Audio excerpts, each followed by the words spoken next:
Time. Per the First Things First bylaws, you cannot make the Bud list and the medal stand. So Giannis is not on the medal stand. Nick, who did it better?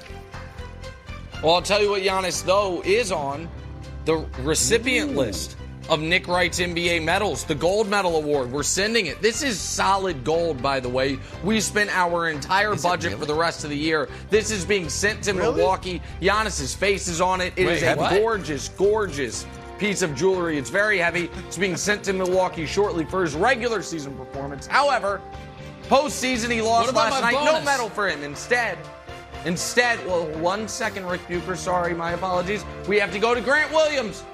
Grant Williams, come on down, get a bronze medal.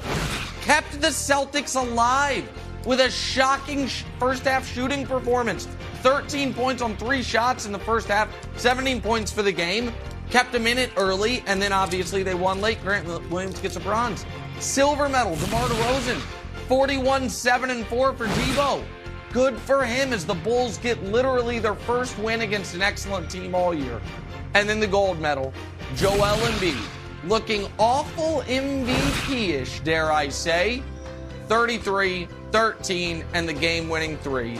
I know Brew and Barkley and Bucher want him be down on the block like Anthony Mason would be. I don't mind game-winning 3s. There it is. There is the podium from last night. Like Charles Oakley. That's what I want to see. At least a little bit. You got a little bit more. God. John, you're gonna play like Ron. Fresh from the California waves. He's out there surfing. Nets Celtics game 2 of Brooklyn. Led by as many as 17 points. KD and Kyrie combined for 1 for 17 from the field in the second half. Boston wins. They take a 2-0 series lead. Rick, how shocked were you by KD and Kyrie's performance? Neither shocked by that nor by the fact that you can't trust your TV friends. You just can't. Anything that you might say off air, you just gotta expect it's going to be thrown out there once the light goes on. So yes, I'll leave that alone. No, actually, I'm shocked that I'm not shocked, and I began to wonder why it was that I was not shocked, and the reason is because I've seen this before, particularly from Kevin Durant. Prior to going to the Golden State Warriors, there was at least one game every playoff run that Kevin Durant shot under 30%, shot in the 20s, sometimes multiple times, particularly against the Memphis Grizzlies. Now, what do the Memphis Grizzlies have, they might have in common with the Boston Celtics? Well, they play very physical defense. So this blueprint has been utilized before, and I didn't have the time to get down to the nitty-gritty of Kyrie Irving, but just at a glance, I've seen the same thing from Kyrie Irving at least once or twice every playoff run. So, with that in mind, no, I'm not shocked, but considering what we think of KD in the present, and Kyrie, I would say as well, it feels like I should be shocked, but I am not. Here's the distinction, though, because you bring up a good point, because I was looking at KD's worst playoff games in his career. There's one against Dallas that was a total just disaster for him in round 1, but they ended up winning the series, and there's a few against Memphis. But he always came back and won that series.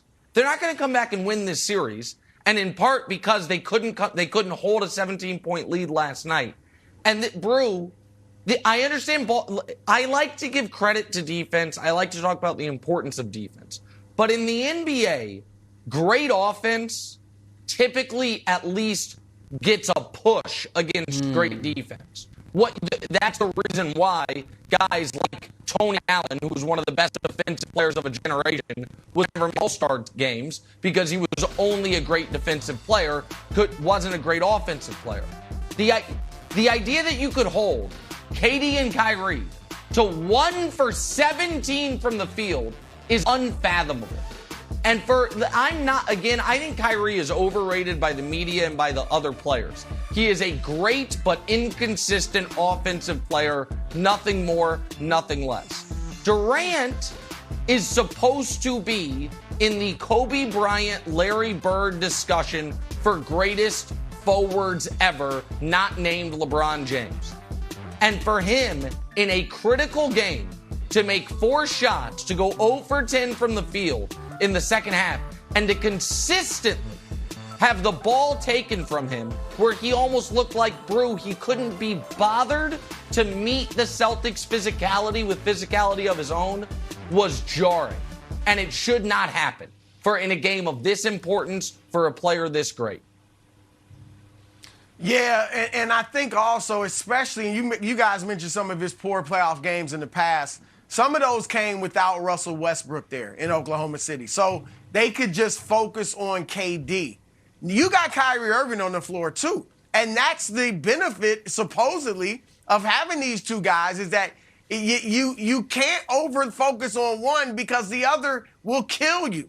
All right? And for both of them to be shut down, and this is real simple to me, I think Boston's physical play took them out of their game. It's as simple as that.